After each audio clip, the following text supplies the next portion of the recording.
بادشاہ تھا. بادشاہ جو ہوتے تھے ان کے اپنے اپنے مزاج ہوتے تھے.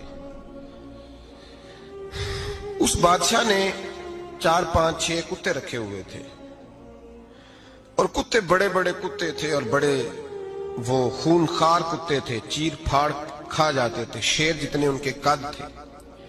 بادشاہ تھوڑا سا کسی آدمی سے ناراض ہوتا نا تو ایک بہت بڑے پنجرے کے اندر ایک بہت بڑا سلاخوں کا گھر اس نے بنایا ہوا تھا, اس میں کتے ہوتے تھے اور کتے کو جب باندھ کے رکھا جاتا ہے تو زیادہ زہریلا ہو جاتا ہے, وہ زیادہ اس کے اندر کرواہٹ آتی ہے, زیادہ کاٹتا ہے.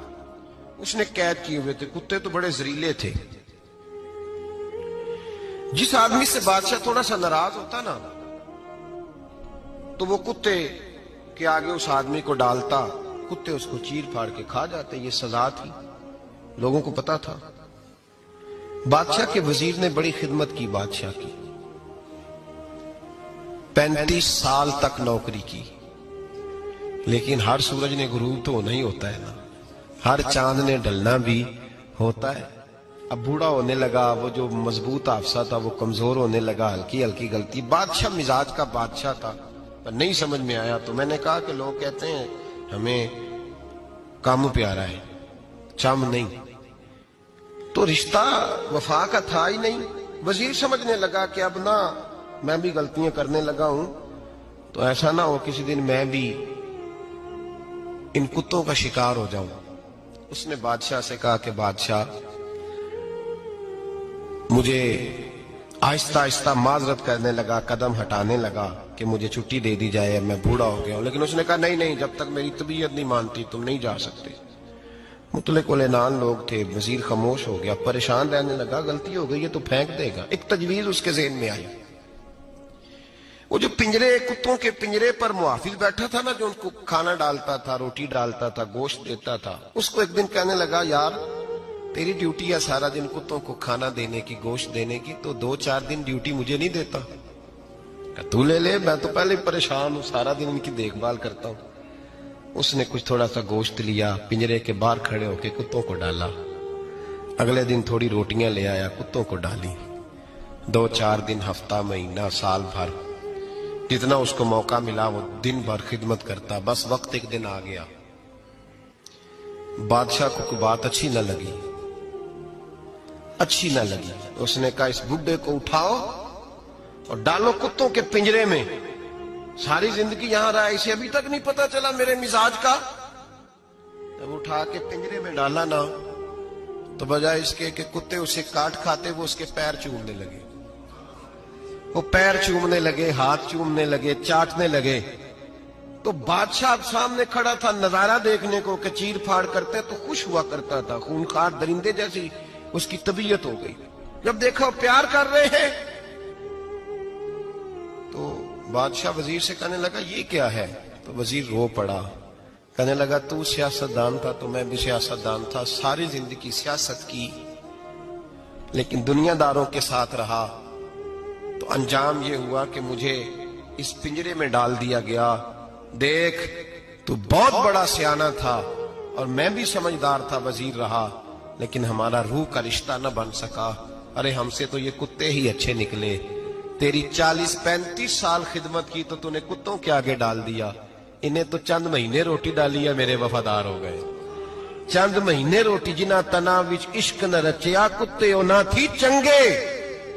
جنہ تنا وچ عشق نہ رچیا کتے او نہ تھی چنگے. مالک دے کر راکھی کر دے صابر بھوکے ننگے.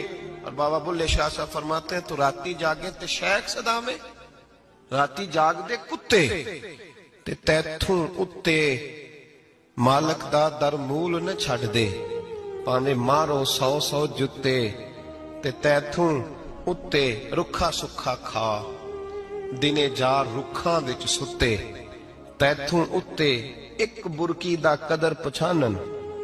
پانے مالک ہون ستے, ایک برکی دا اوپر کھڑے ہو کے کام نہیں کرانا پڑتا کہ میں کھڑا رہوں گا تو کام صحیح ہوگا, جاؤں گا تو نہ.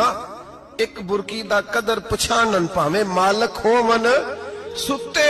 پھر اپنے آپ کو مخاطب کیا, کہنے لگے اٹھ بلیا چل یار منا لے نہیں تے بازی لے گئے. حدیث ہے مسلم میں, طبرانی میں, حضور نے فرمایا آؤ میں تمہیں پچھلے زمانے کے ایک ایماندار نوخیز ولی اللہ کی بات سناؤں. پچھلے زمانے حضور نے فرمایا پچھلے زمانے میں ایک بادشاہ جادو کے زور پہ حکومت کرتا تھا. جب وہ ایک جادوگر اس نے رکھا ہوا تھا تو جادوگر اس کو جادو بتاتا, وہ جادو کے زور پر حکومت کرتا. جادوگر بوڑھا ہو گیا تو کہنے لگا بادشاہ کوئی نوجوان میرے پاس بھیج دے, اب میں بوڑھا ہو گیا ہوں, میرا پتہ کوئی نہیں کب مر جاؤں. ایک نوجوان کی ڈیوٹی لگائی, بڑا زیرک سمجھدار, اپنے رعایا میں سے چن کے جو ذہین فطرت مزاج بچہ تھا وہ اس نے لگایا. اللہ کے محبوب علیہ الصلوۃ والسلام فرماتے ہیں بچہ جادو سیکھنے لگا, وقت گزرنے لگا. بچہ جب جادو سیکھنے جاتا تو رستے میں ایک راہب بھی تھا جو انجیل جانتا تھا, وہ اللہ اللہ سکھاتا, لوگوں کو حضرت عیسیٰ علیہ السلام کی تعلیمات سے آگاہ کرتا. اس نے دیکھا کہ یہاں بھی لوگ اکٹھے ہیں تو وہ بچہ اس راہب کے پاس بھی اٹھنے بیٹھنے لگا. اب جب اس کے ساتھ اس کی گفتگو بڑھنے لگی تو اس کو باتوں میں لذت آنے لگی. اس نے راہب نے پوچھا کہ تو کون ہے اور کس طرح سے آیا ہے, کیا تیرا معاملہ ہے؟ اس نے کہا جی میں جادو سیکھنے جاتا ہوں, آپ کی باتیں مجھے بڑی اچھی لگتی ہیں. اس نے کہا دین سیکھ, جادو سیکھنے والے کافر ہو جاتے ہیں, قرآن و حدیث سیکھنے والوں کو اللہ کامل ایمان عطا فرماتا ہے. فرمایا یہ سیکھ. بچہ بیٹھنے لگا, اس کے پاس آنے لگا, باتیں دل میں گھر کرنے لگی. ایک وقت آیا کہ مسلمان ہو گیا. اور مسلمان کیسے ہوا؟ بچہ کہتا ہے میں تجربہ کر کے ہوا. اب میں تھوڑا سا وقت جادوگر کے پاس بھی جاتا اور باقی سارا وقت وہاں بیٹھتا. میں ایک دن جا رہا تھا تو رستے میں اژدہا تھا, بہت بڑا سانپ تھا, رستہ روک کے کھڑا تھا. یہ حضور نے بیان کی حدیث. نبی پاک صلی اللہ علیہ وسلم فرماتے ہیں بچہ کہتا ہے کہ رستے کے اندر سانپ ہے, رستے بند ہے, لوگ چھتوں درختوں پہ چڑھے, ہراش ہے. کہتے چھوٹا سا روڑا میں نے اٹھایا تو میں نے کہا اللہ اگر جادوگر سچا ہے تو اسے مار دے. چھوٹا سا روڑا میں نے پھینکا, اژدہا کوئی نہ مرا. پھر چھوٹا روڑا اٹھایا, میں نے کہا اللہ اگر وہ عالم سچا ہے تو اسے مار دے. اب جب میں نے روڑا مارا تو اژدہا مر گیا. میرے اندر سے گواہی آئی نہیں دین کی باتیں سچی ہیں, نہیں قرآن کی باتیں اسلام سمجھانے کے لیے عرض کر رہا ہوں. اگرچہ اس دور میں انجیل تھی, اللہ رسول کی باتیں اچھی ہیں.